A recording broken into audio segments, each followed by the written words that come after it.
Hello दोस्तों, खौफ की ये कहानी है अंजुम की। वो गुस्से से अपने 4 साल के बेटे पर चिल्ला रही थी। बस बहुत हो गया, आज आने दो तुम्हारे पापा को, फिर बताती हूँ। रोज रोज की परेशानियां मुझसे बर्दाश्त नहीं होती। लगातार वो गुस्से से बोल ही जा रही थी और 4 साल का मासूम अपनी आंखों में आंसू भरकर माँ को देखे जा रहा था। अंजुम और उसका पति विकास दोनों का यह प्रेम विवाह था, इसलिए दोनों के परिवार वालों ने उनसे सारे नाते तोड़ लिए थे। विकास वन विभाग में कार्यरत था। उसे जंगलों के बाहर एक मकान मिला हुआ था। दोनों पति पत्नी अपने 4 साल के बेटे के साथ वहाँ रहते थे।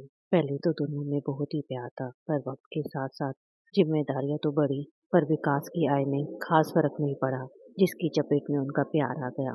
अंजुम काफी अमीर परिवार से थी। पहले तो उसे प्यार के आगे कुछ दिखाई नहीं दिया, पर जब उनके बेटे अंश का जन्म हुआ, तब से वह थोड़ी चिड़चिड़ी हो गई थी। वो बात बात पर विकास को कम आय के ताने देने लगी। विकास भी इस बात को समझता था। वह दिन रात मेहनत तो करता ही था, लेकिन वह उसे पूरा वक्त नहीं दे पाता था। इसलिए शायद अंजुम को उसके प्यार की अधिक जरूरत थी। वो दिन ब दिन चिड़चिड़ी होती जा रही थी। विकास भी थका हारा था। उससे वह कुछ कहती तो वह और चिढ़ जाता। दोनों के बीच एक झगड़े ने जन्म लेना शुरू कर दिया और वह गुस्सा उतरता नन्हे अंश पर। इस बीच अंश की शैतानियां भी बहुत बढ़ गई थी।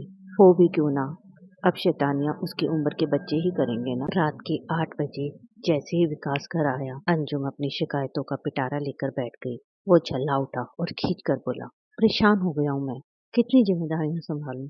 दिन रात काम तो करता हूँ, घर आकर सोचता हूँ कि यहाँ शांति मिलेगी, लेकिन तुम तो चैन से ही नहीं जीने देती। घर भी नहीं संभाल सकती तुम। देखते ही देखते दोनों का झगड़ा काफी बढ़ गया। गुस्से में विकास ने उस पर हाथ उठा दिया।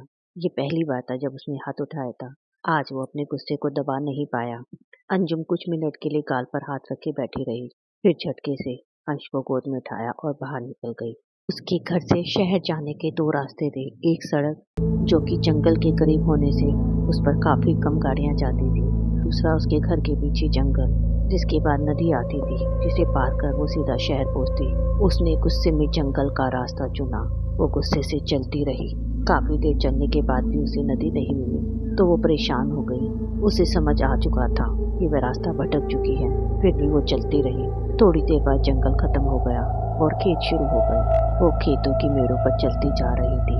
उसे कोई अनजाना सा गांव लगा। अब चांद भी उसके सर पर आ गया था और आसपास कोई भी नजर नहीं आ रहा था और ना ही किसी का घर। चारों तरफ खेत ही खेत। उसे थोड़ा थोड़ा डर भी लगने लगा था। थोड़ी देर बाद उसने देखा खेतों के भी बहुत सारे आदमी ताश खेल रहे हैं। औरतें एक झुंड में बैठकर गप्पे मार रही हैं और कुछ बच्चे जो खेलने में लगे हुए थे।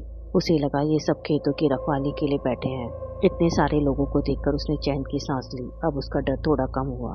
वो उनसे दूरी बनाकर एक दीवार के साथ बैठ गई। वो उनसे काफी दूर थी, पर उनकी आवाजें उसको सुनाई दे रही थी। वो चुपचाप बैठी उन्हें देख रही थी। अंश भी उसकी गोद में बैठकर सो गया था। वो सभी खाना खाने बैठे। उनमें से कुछ की नजर अंजुम पर गई। उनमें से कुछ युवकों ने कहा, क्या कहते हो, उसे बुला ले, उसे भी शामिल कर ले अपनी टोली में। इसके बाद वो युवक ठाका मारकर हंसे। वो डर गए। अब उसमें और चल पाने की हिम्मत न थी, लेकिन कुछ बुजुर्गों ने उन्हें डांटा, कुछ तो शर्म करो, देखते नहीं कितना छोटा बच्चा है उसके साथ। उनके डांटने पर वो सभी शांत होकर भोजन करने लगे। कोई भी उनकी तरफ नहीं आया। थोड़ी देर बाद उसे नींद आ गई। जब सुबह उठे तो सूरज निकलकर उसके आसपास लोग इकट्ठा थे और आपस में फुसफुसा रहे थे। वो हैरान सी उठी। तभी एक ने पूछा, तुम यहाँ क्या कर रही हो, क्या रात यहाँ अकेले बिताई?